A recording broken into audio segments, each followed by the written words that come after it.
Welcome to Alternate Readings. My channel's aim is to get listeners to reflect on books and films in ways they may not have previously considered. When applicable to my analysis, I'll draw connections to current events and my experiences with works I've taught, read, or both. Instead of soundbite summaries or so-called hacks, I like to entice people to slow down and pose reflective questions about the discussed works so that they may develop interpretations of their own.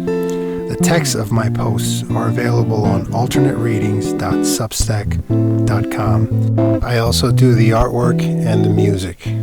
Thank you for listening. Episode 4, Palm of the Hand Stories by Yasunari Kawabata. Brevity is the soul of wit, as Shakespeare said, but there's a more important word in his classic quote, soul. Being concise is naturally valued in our world of diminishing attention spans. Flash fiction, for instance, can provide a quick literary rush without the commitment to engage with the complexities of a novel or play. But maybe length is irrelevant altogether. After all, anything worth reading better have a soul, that unique combination of voice and observation, an essence at the threshold of understanding that feels like truth. It's like quality.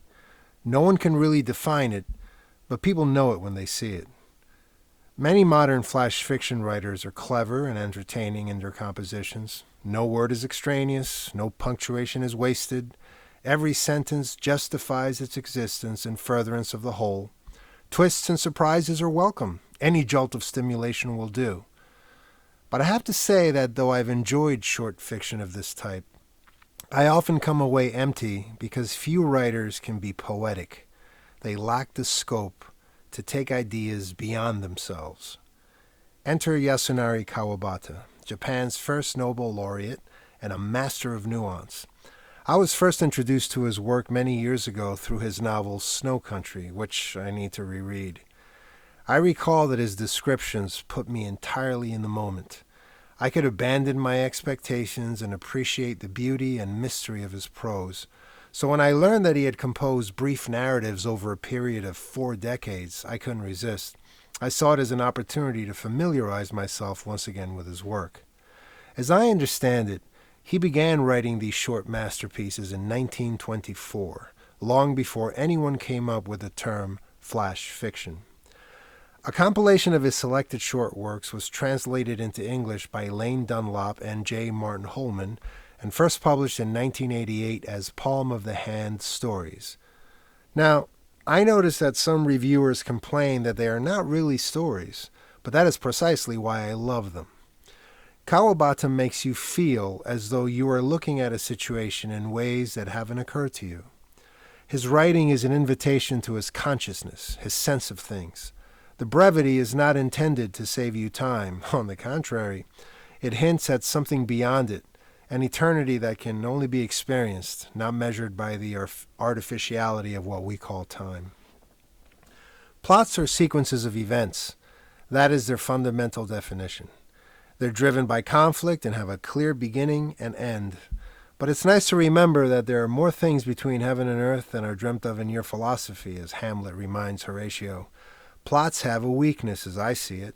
They tend to imply a moral of some kind through the predictable elements triggered in readers. If I begin a story with a bank robbery, for example, it is natural for readers to expect a getaway, some form of betrayal among thieves, maybe a sprinkling of an impossible love story, and the eventual accountability before the law. It sells, I get it. Plots give us security, create suspense, and reward us with a clear destination. Kawabata's short pieces, on the other hand, invite you to sit quietly in a familiar room long enough to realize that you might be looking at it anew. Have you noticed everything you take for granted? For me, his style of ambiguity is the magic of his writing.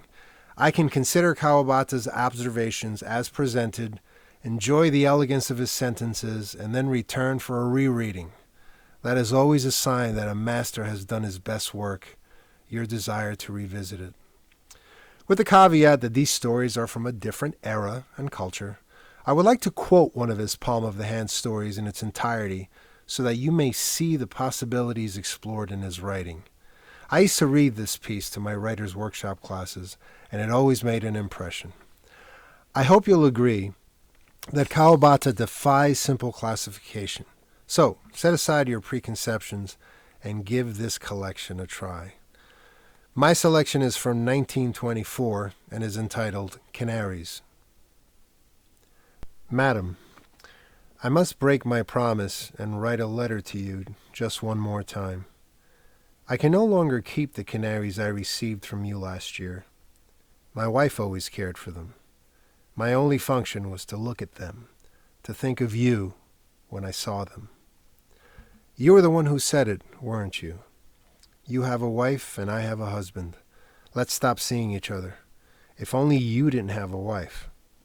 I am giving you these canaries to remember me by. Look at them. These canaries are a couple now. But the shopkeeper simply caught a male and a female at random and put them in a cage. The canaries themselves had nothing to do with it. Anyway, please remember me with these birds. Perhaps it's odd to give living creatures as a souvenir, but our memories, too, are alive. Someday the canaries will die, and, when the time comes that the memories between us must die, let them die. Now the canaries look as though they are about to die. The one who kept them has died. A painter like me, negligent and poor as I am, cannot keep such frail birds. I'll put it plainly. My wife used to care for the birds, and now she is dead. Since my wife has died, I wonder if the birds will also die. And so, madam, was it my wife who brought me memories of you? I considered setting the canaries free, but since my wife's death, the birds' wings appear to have suddenly grown weak. Besides, these birds don't know the sky. This pair has no companions in the city or woods nearby with whom they could flock. And if one of them were to fly off alone, they would each die separately. But then, you did say that the man at the pet shop had merely caught one male and one female at random and put them in a cage. Speaking of which, I don't want to sell them back to a bird dealer because you gave these birds to me. And I don't want to return them to you either, since my wife was the one who cared for them. Besides, these birds, which you have probably already forgotten, would be a lot of trouble for you. I'll say it again. It was because my wife was here that the birds have lived until now, serving as a memory of you. So, madam, I want to have the canaries follow her in death. Keeping my memories of you alive was not the only thing my wife did. How was I able to have loved a woman like you? Wasn't it because my wife remained with me? My wife made me forget all the pain in my life. She avoided seeing the other half of my life. Had she not done so, I would surely have averted my eyes or cast down my gaze before a woman like you. Madam, it's all right, isn't it, if I kill the canaries and bury them in my wife's grave? The above selection is taken from my edition of Palm of the Hand Stories by Yasunari Kawabata, translated by Lane Dunlop and J. Martin Holman, and was published by Farrar, Straus and Giroux, New York, in 2006. Thanks for listening.